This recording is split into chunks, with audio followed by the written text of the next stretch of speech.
Assalamualaikum warahmatullahi wabarakatuh, rekan-rekan semua, para pelaku pengadaan, para insan pengadaan, seluruh pelaku usaha di seluruh Indonesia, seluruh pelaku pengadaan di seluruh Indonesia.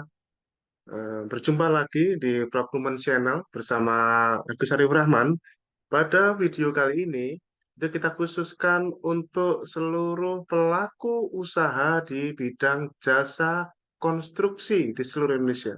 Untuk seluruh pelaku usaha di bidang jasa konstruksi di seluruh Indonesia, pada video kali ini, izinkan saya berbagi informasi pada Anda bagaimana untuk mengurus sertifikat badan usaha, mengurus atau mengupdate sertifikat badan usaha.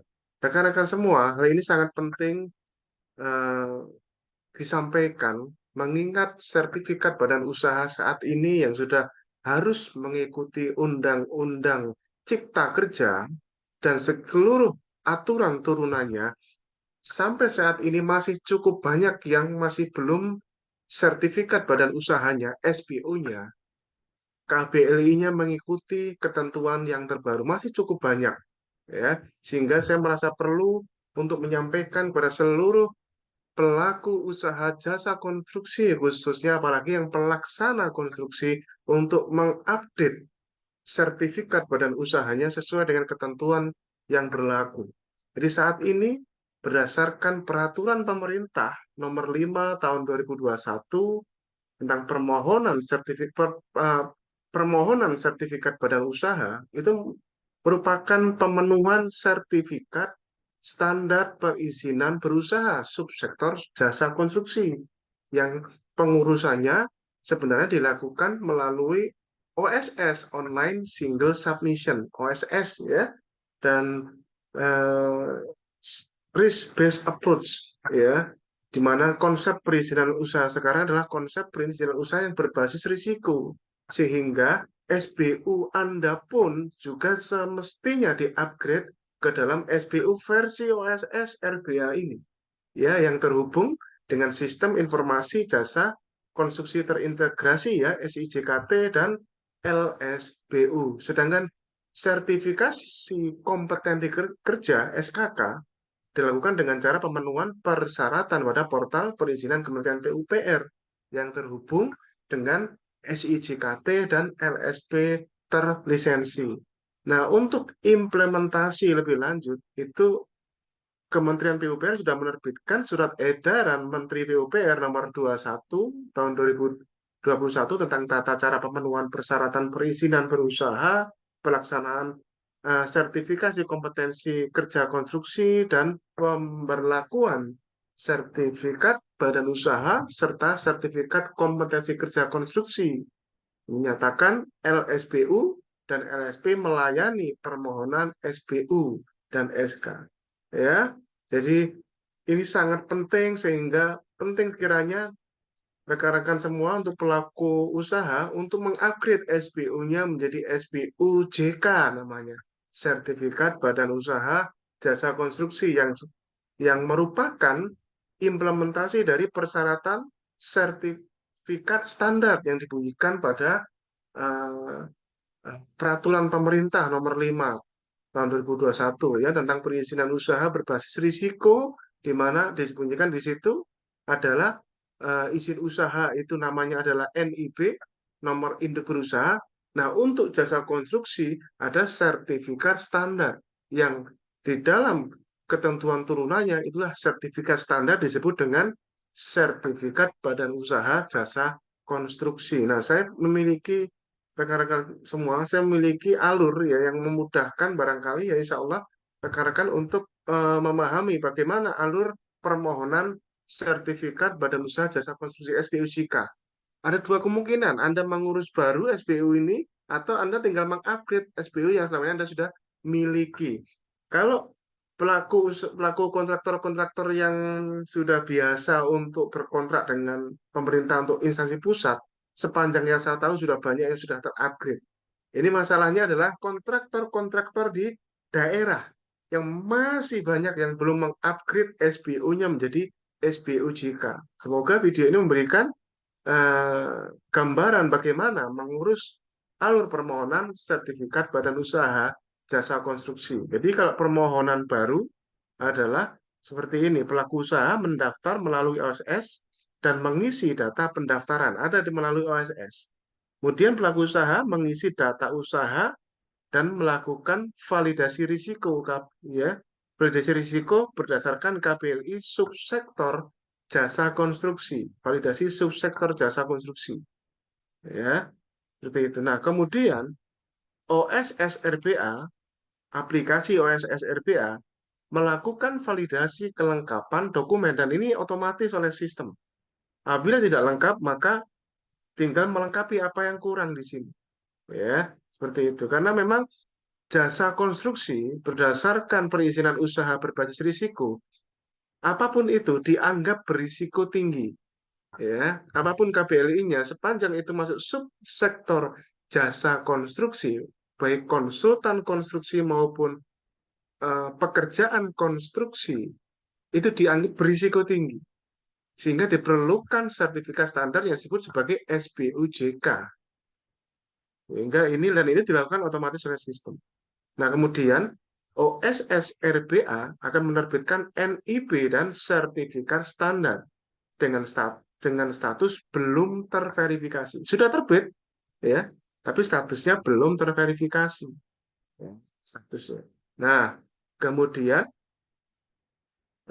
pelaku usaha melakukan pengajuan perizinan berusaha untuk menunjang kegiatan usaha, ya, BBUMKU pada sistem KL melalui single sign on SSO masuk ke portal perizinan PUPR.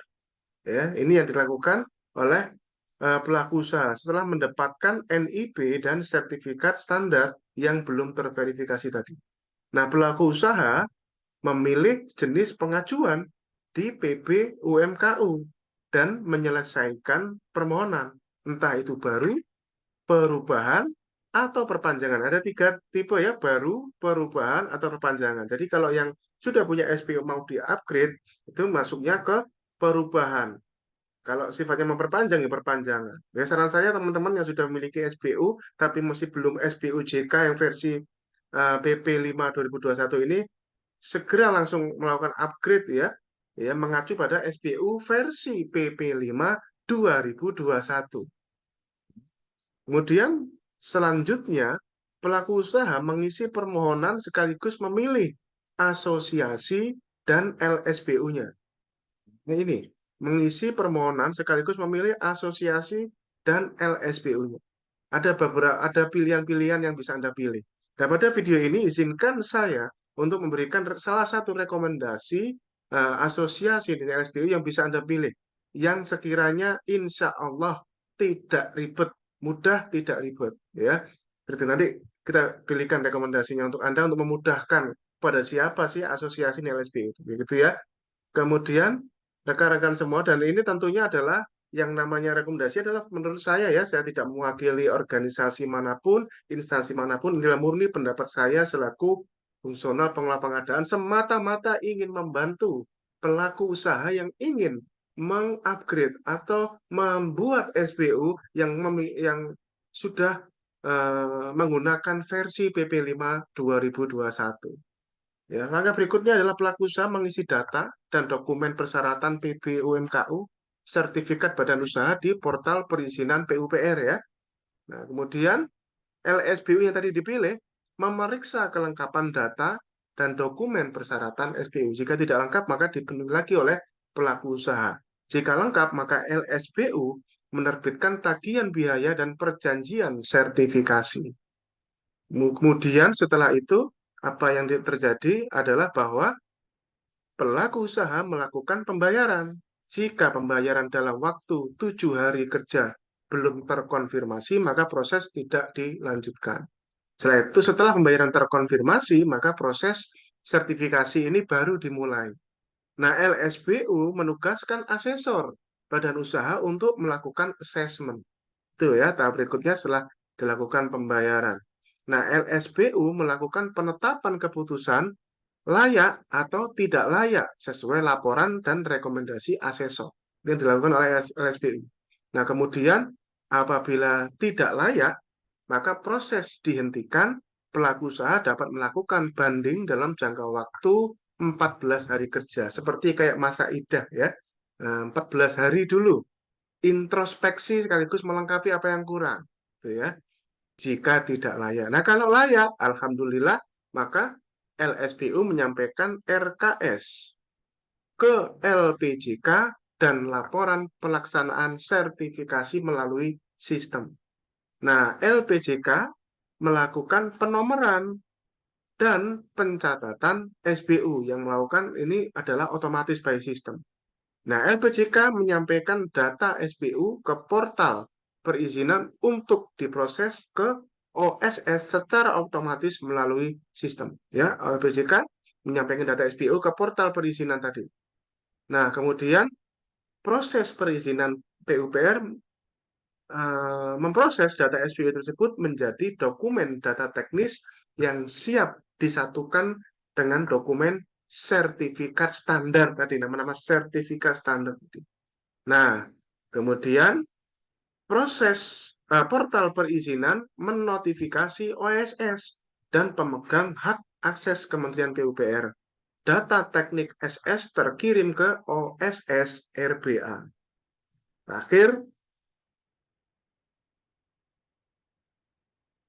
Terakhir rekan-rekan ya,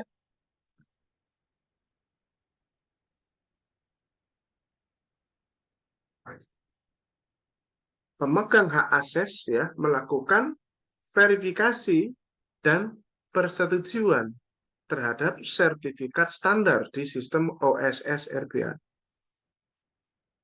Bila tidak disetujui, maka dapat ditolak untuk dilakukan perbaikan atau jika tidak memenuhi syarat dapat benar-benar ditolak.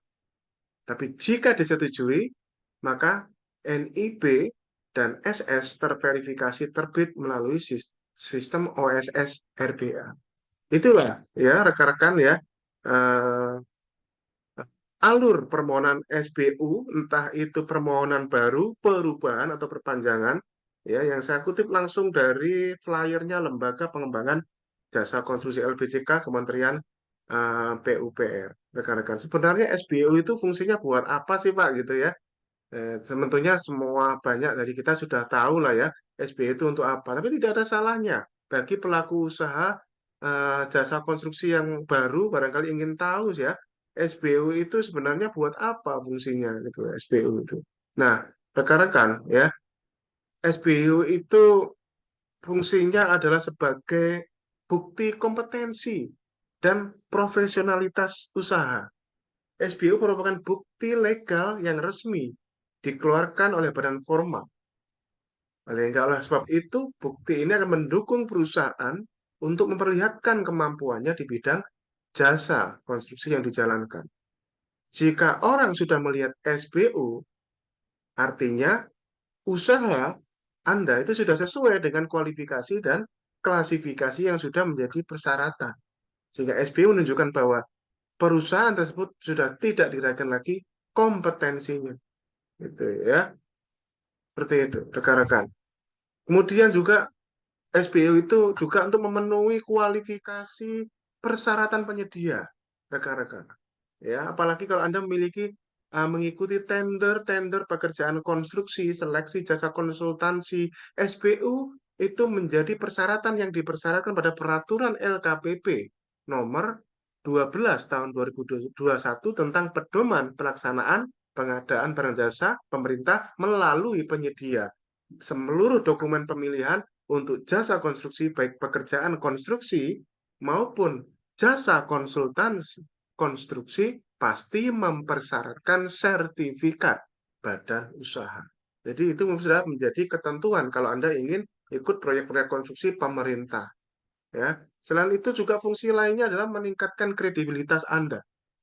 Salah satu alasan kenapa perlu Anda punya SBI itu kredibilitas. Contohnya ketika perusahaan ingin melakukan kerjasama dengan perusahaan lainnya.